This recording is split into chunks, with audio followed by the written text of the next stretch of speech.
it doesn't explain, the neuroscience doesn't explain the spiritual side or the spiritual forces that we might be inviting when we try to control our future without God.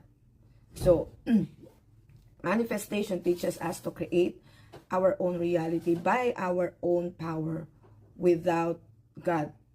Of course, making ourselves as our God. And syempre, hindi na yun bago. Historically speaking, kung babalikan natin the Garden of Eden, yun yung naging lie sa atin na nasabi ng a serpent doon, we will become like God. When in fact, sabi ng Lord, we are created in the image and likeness of God.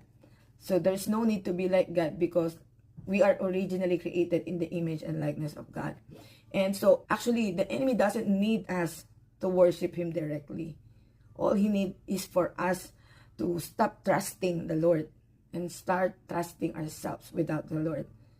Okay, and here's something most people don't know about meditation or speaking life into our future, yung nag-speak tayo ng maganda or positive speaking, is hindi to nagsimula kung kanino pa man or sa enemy.